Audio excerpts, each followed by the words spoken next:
Hey guys, so today we're going to have a look at 8 critical mistakes that NDIS businesses make. I've seen my fair share of businesses make this, and I've made a whole heap of mistakes as well as an NDIS provider. So I want to try to help you to avoid some of these mistakes and hopefully not spend the next 6 months to a year procrastinating and tripping and falling, and maybe I can help you skip a few steps along the way. So my name's Greg Chadwick, and I've been in the disability sector since 2005. I own my own disability organization here on the Gold Coast, and I'm the founder of Chadwick Digital, NDIS strategic marketing and website design agency, where we help NDIS providers to really understand who their ideal participants are and create that irresistible offer that is going to attract your ideal participant. Now, today we're going to look at probably 8 different ones that you probably haven't heard before. But before we do, I want to encourage you, if you would like a copy of my Provider Acceleration Masterclass, where I help you avoid some even more pitfalls and teach you how to attract NDIS clients over a 1-hour masterclass, leave a message below in the comments and I'll send that one straight through to you absolutely free. So the first one I want to talk about is providing all services to all people. Okay, so one of the first questions that I'll ask during a strategy call or when I'm just being introduced to somebody is, what services do you provide? And often they tell me that they provide all services. And sometimes it's really hard for people to get over this roadblock that, no, I really want to provide all services because I don't discriminate, or I really want to provide all services to people because I think this is a really good marketing strategy. But what this actually does, actually does 2 really important things. Number one, it's really unethical to be able to provide all service to all people, at least in the beginning of stages of your business. So let's say, for example, you've got someone who's really good at providing one type of service. Maybe they're really good at providing community access to young kids. And then all of a sudden, out of desperation, somebody offers you a cerebral palsy client, or a participant, or a cerebral or a dementia participant that are just a high needs, or maybe some kind of someone with a high BIS plan, and you say, yes, sure, we can take that, we can do that. And then you go and throw this person who has no training in any of those areas in with that client. Number one, it's dangerous for the participant, it's dangerous for the staff members, and it's not going to get the client to reach their goals and focus on their needs, which is what we're really here to do. Number two is, from a marketing perspective, you cannot market to all people. You need to break them down into avatars, or who your ideal participants are, to be able to say, okay, the problems that somebody has as a female is different to someone that the problems they face with a male. To someone with autism is different to someone with dementia. So we really need to be able to understand our demographics, where they're from, their location base, their likes, their dislikes, all these types of things. So when we're looking at providing all services to all people, the majority of the time this actually hurts you, because it gives you no ability to stand out from a crowd. For example, one of the workshops that I do in my disability organization, I'm a not-for-profit charity. So I ask people if they can donate, some old video game consoles, some broken consoles, some, and even ones that need refurbishing. Maybe they still work. And I work with young men between the ages of 18 and 35 living with neurodiversity or intellectual disability. So I'm very specific.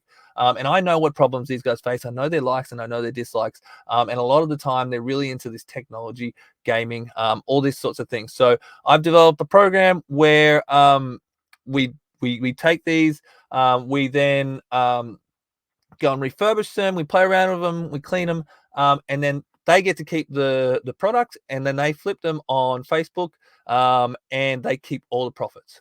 Okay, and this teaches them a whole heap of different things, from money to being able to budget and see profits and losses, how to repair things.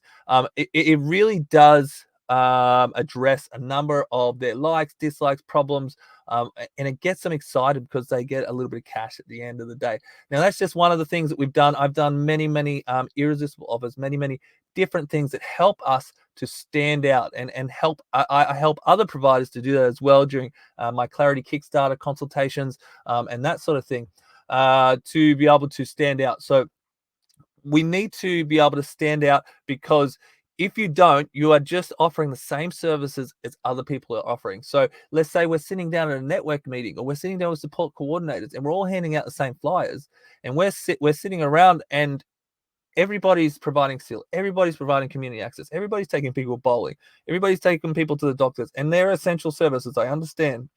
But they're not something that's going to help you stand out, especially in the beginning, because nobody trusts you right now. When you start out, most of the time, unless you're coming into this industry and you've already got a whole heap of contacts, and that changes the context of a lot of things, nobody trusts you, nobody knows you, and you need that opportunity to be able to put yourself in front of people to say, we are really good at what we do, and we support people with a passion, and we show care, and I know that you understand that you do a good job, and you want to see participants reach their goals and all that sort of thing. But participants don't know this. Primary carers don't know this. Support coordinators don't know this, because they don't know you yet. Okay, so we need to find a way that is going to help you to stand out.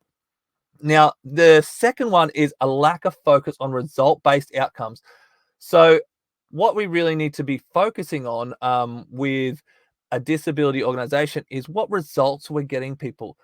So this isn't just a sitting service. We're not just sitting there, on our phones, just killing time.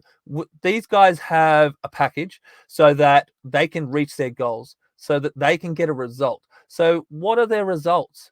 Understand what their results are. So my disability organization, obviously, I told you what we do before, but I have a list of like 10 to 20 problems that my demographic faces on a daily basis. And when I have that strong list, it's not exactly right for every person, but it is very close. Okay, now I really understand that demographic, and I can have a list on the other side of some solutions. And then if I know problems versus solutions, I can then start to create my irresistible offer. Okay, so we really want to look at a problem versus solution to get a result. Okay, so that's what we're taking on, a problem solving mindset in our business, not just we're taking care of this person until they can continue to give us money. We want them to get a result. Okay, that's what we're focused on. Now, the third thing is getting stuck with a capacity mindset rather than developing your irresistible offer. So one of the things I see is people say, "Yeah, I called 100 support coordinators. Yeah, I sent out cold emails to 100 support coordinators, and I got nothing. It was dead." Okay, but what did you tell them? They said, "Oh, well, I rang up and said, hey, I'm a new disability organization in the area. I've got capacity." Well, so does everybody else. Okay, saying that we have capacity doesn't help your cause. You need to have that irresistible offer.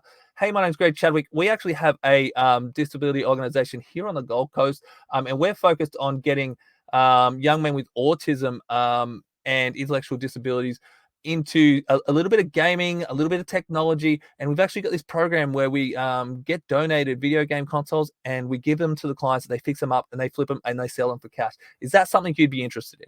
And can I send you some more information? Okay, there's my pitch. I didn't waste the support coordinator's time. I let them know. Maybe they're not interested, and they go, "Yeah, sure, cool. Send me an email. Not a problem." Okay, I'll send you an email. 2 weeks later, give them a call. Hey, remember me? I gave you a call. We do this. Rah, rah, rah. Did you end up getting my email? Did you have a chance to have a look at it? No, sorry, I didn't get a chance to look at it. But well, do you think could I get some feedback from you? And do you think that maybe you'd have anybody that'd be interested in this sort of thing? And then you can add them to LinkedIn. See, the rule of thumb here is within marketing, you want to have 7 touch points before you can actually get any kind of results. Now, obviously, give or take some, you might get a result on the first try, but it might take you 7 tries as well. So being able to build a relationship with a support coordinator or an OT or a primary carer or whoever your audience is really important, and be able to do it in a genuine way, and to be able to give them something, an irresistible offer, an offer that just makes it very, very hard for them to say no to. Okay. Now, this is going to take some practice, and I do help providers, like I said, during my 6-month roadmap. to develop that irresistible offer as well. If that's something you're interested in, just definitely reach out and let me know, and we can talk about the Kickstarter plan. Now, the next one is thinking that your digital presence is not very important, especially in the beginning. So this couldn't be far from the truth.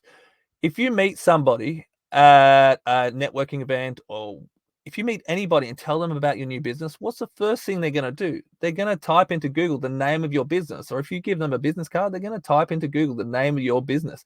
If you have a website that doesn't align with the NDIS framework, that looks like it's been built by some child from overseas, and it's just a dodgy, scammy online business card. Maybe it's got your phone number, maybe it's got a couple of those things, but they've already got your details. They already know how to get in contact with you. So having a strong digital presence is really important.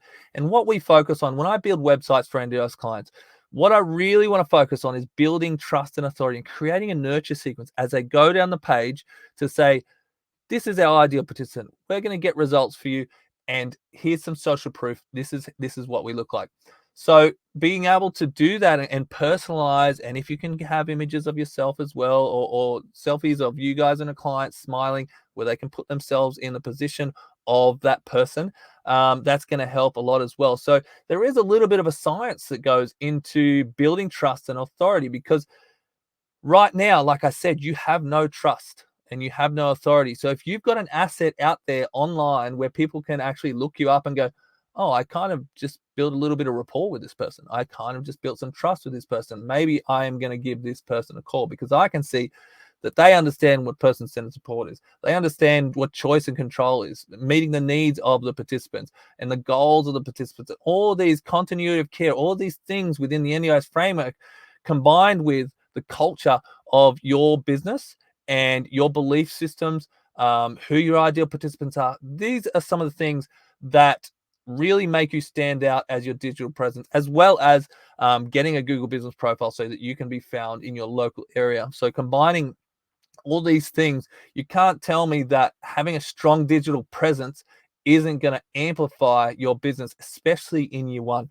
Because what and this will take me to my next point, what you need to understand is that trust compounds. So trust will compound over time. Like I said, you don't have much trust right now, but if you continue to reach out to people, if you put in the work and say, I'm going to be genuine, I'm going to reach out to the community, I'm going to get involved in the community, I'm going to get involved with other providers, referral partners, all these sorts of things. I'm going to give through reciprocity. I'm going to put in the work, and I'm going to say, I'm going to make 10 contacts this month, and make 10 contacts every single month. Okay, some might not pan out, some might, but it's a numbers game. It is a numbers game, and hopefully somewhere along the line you click and you start to build a relationship with someone in a genuine way. So that trust will compound. So what I mean by compound is the trust that you have in year one. Let's say you've made 100, if we made 10 contacts each month, and you made 120 contacts per year, that's going to compound to next year to 240 contacts, and so on and so on and so on. And once you start actually delivering services that are high quality, that are getting people results like we spoke about, your reputation will grow, and it will compound, and it will compound, and you won't have to continue to put in so much effort into your marketing anymore. At this point, then your business starts to become, how can I continue to take on clients and actually get quality staff, and how can I train my staff to really align with my beliefs, align with our cultures, and that sort of thing. So your problem continuum starts to shift a little bit from, I can't get any clients, to now I got to figure out how to continue to provide good quality services, continue to not treat to continue to treat people as not just another number, as someone who wants to be heard, and we can plan for their results and their goals. So, the next one I want to mention, and maybe this is going to sound harsh to some people, but maybe your best just isn't good enough at the moment. I know, mum always used to say, do your best. Okay, but maybe your best just isn't good enough at the moment, and you need to learn to upskill, because once upon a time, You were a support coordinator, and that was it. A support worker, sorry, and that was it. Now you are in charge of HR. You're in charge of accounting. You're in charge of marketing. You're also running a business. You got to figure out how to understand how to growth. You got to figure out NDIS registration, audits. There's a whole huge amount of skill sets that you need to learn to actually be successful in this industry. And I don't want you to get frightened of that, because lesser people have done it and lesser people have been successful. And I know that if you take one step at a time, then you will get there eventually. We have a quote. If you don't know, we own a dance school as well. And our quote is, the journey of a million miles begins with a few simple steps. Okay. So take one step at a time. Business is solving problems. Okay. There will always be problems. There'll always be things to solve. So just take one step at a time, one problem at a time, and eventually you'll look up in 2 or 3 years and go, I can't believe where I was 2 to 3 years ago. Okay. It's just a continual love and passion to want to grow your mind and learn new skills. And it's fun, man. It's a journey. When you solve that problem, it's a success. Okay. So keep pushing, keep going. Now, the next one I want to talk about is getting registered. Okay. Obviously, right now you don't have to be registered, but at some point they're going to make it that you do have to be registered. And what level is that? I'm not going to go into, but getting registered, I am a big believer of. Okay, this is going to enforce you to be compliant, but it's not necessary. And right now, at least, but getting registered. What I hate to see is there's a lot of registration companies out there telling a couple of porcupines, a couple of fibs. Number one, they say if you get registered, you're going to get a whole heap of clients.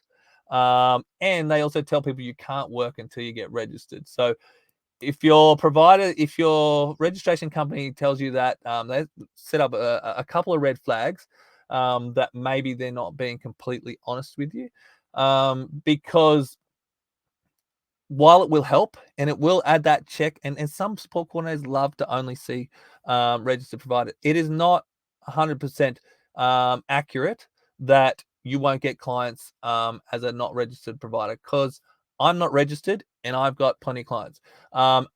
There is currently 127,000 unregistered providers. I think it's what Bill Shorten. Don't quote me on that. And then like 19,000 registered providers. So it just simply can't be true. Now, it will help you. Like I said, it will help you, and it will help with your trust, because that's what we were harping on before. It will help you with your trust. It will help your authority. You can add it to your digital presence. You can get to that registry list, which is probably the most spam list ever. But it's not going to open the floodgates. So when you get registered, I have so many providers that call me and say, hey, I've just gotten registered, or I've been registered for 6 months and I've still got no clients. It's not going to open any floodgates. It's not going to open anything. The thing that's going to open the floodgates is understanding your clients, creating an offer, and putting in the work, getting out there, hitting the ground, putting that offer in front of them. Because some offers just don't work either. So, maybe your first offer doesn't work, try the next one and try the next one and try the next one until you hit on an offer that is going to change somebody's life, that is going to really make a difference. And it's going to be so good that people cannot say no to. All right. Now, the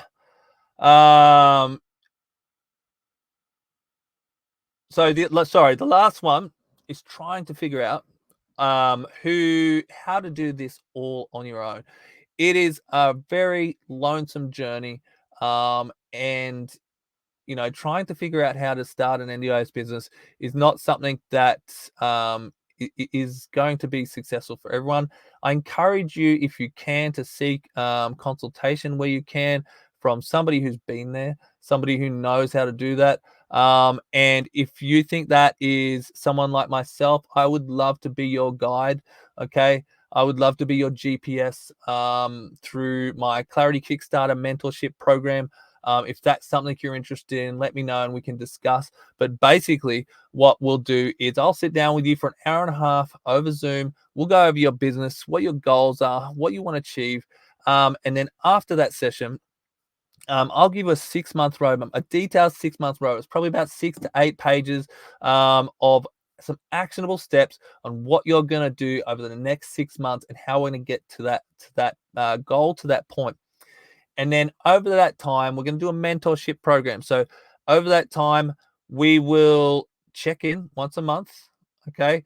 And then in between that, we have weekly Q&As. Okay. So a weekly Q&A means that you can write anything in this group, any questions that you get stuck on, any roadblocks, anything that you have that you need help with, whether it be how to set up an accounting, how to set up your accounts, or what CRM, or how do I get clients, or I'm struggling, whatever those sort of niggling questions that are a pain. And I'll record a Loom video that answers all your questions. So it'll be like we're sitting here right now, but I'm addressing you and addressing your questions. So if that's something you're interested in, I would love for you to reach out. And I hope that this has been valuable. Don't do this by yourself, even though I know you probably can, but it is going to take you twice as long or 3 times as long without having to take maybe some shortcuts by getting a guide. Okay, someone giving you a map, someone giving you a roadmap to be able to get to your successes. So take care. I hope this has been valuable. And my name's Greg Chadwick from Chadwick Digital. If you need anything, reach out. Leave a comment below if you want the Provider Accelerator. Like, comment, subscribe, all those sort of things if you appreciate it. And I'll see you in the next episode, guys. Bye.